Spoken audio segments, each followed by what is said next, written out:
Hello everyone, चलिए अपनी series आगे बढ़ाते हैं और आज अपन देखने वाले हैं हाइपर कॉन्जुगेशन। ठीक है, सबसे पहले अपन इसको बोलते हैं, इसको नो बॉन्ड रेजोनेंस भी बोलते हैं। हाइपर कॉन्जुगेशन को आगे समझ आ जाएगा क्यों बोलते हैं।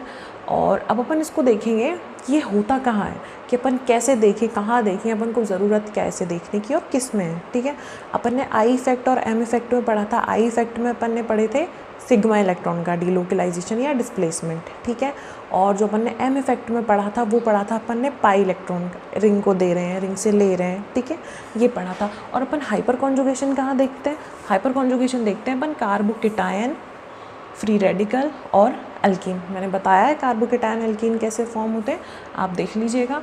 और हाइपर कॉन्जुगेशन हम देखते क्यों हैं, ये करता क्या है हाइपर कॉन्जुगेशन, इसमें ज़रूरत क्या होती है देखने की। हाइपर कॉन्जुगेशन से हम ये पता लगा सकते हैं कि ये कितने स्टेबल है। जितना ज़्यादा हाइपर कॉन्जुगेशन होगा कार्बोकेटायन, फ्री रेडिकल और एल्कीन उतने ही ज़्यादा स्टेबल होंगे। तो अपन हाइपर कॉन्जुगेशन से जो होता है स्टेबिलिटी निकालते हैं। ठीक है, अब कंडीशन देख लेते हैं फटाफट से।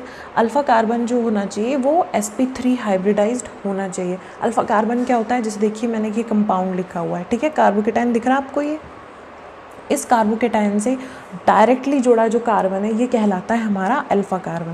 तो ये हमारा हो गया अल्फ़ा कार्बन। और इस कार्बन से जुड़े हुए तीनों एच हैं, जैसे 3 एच हैं, 4, जितने भी जुड़ रहे हैं वो कहलाते हैं अल्फ़ा एच।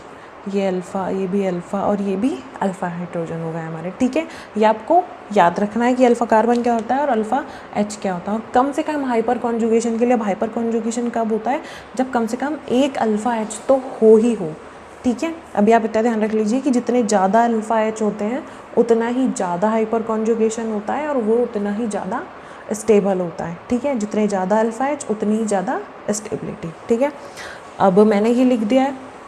अब आप इसमें देखिए इस वाले कंपाउंड में। ठीक है, आगे आगे जैसे अपन मैं आपको 1-2 एग्जाम्पल कल परसों करवाऊँगी, आपको समझ आ जाएगा। ठीक है, ये देखिए ये कार्बोकेटायन है, इससे जुड़ा ये कार्बन। अब यहाँ पे देखिए कौन सा अल्फ़ा कार्बन बोलेंगे आप, यहाँ पे ये दोनों अल्फ़ा कार्बन है, ये भी अल्फ़ा कार्बन है और ये भी अल्फ़ा कार्बन है, क्योंकि ये दोनों जुड़े हुए हैं इससे। ठीक है, तो अब आप मुझे इस वाले कंपाउंड में एक तो क्या बताइए, नंबर ऑफ़ अल्फ़ा हाइड्रोजन बताइए। ठीक है, और इस वाले कंपाउंड में आप मुझे इन दोनों में अल्फ़ा कार्बन बताइए और अल्फ़ा एच भी बताइए। ठीक है, और इस वाले कंपाउंड में आप मुझे बताइए क्या यहाँ रेजोनेंस होगा या नहीं होगा।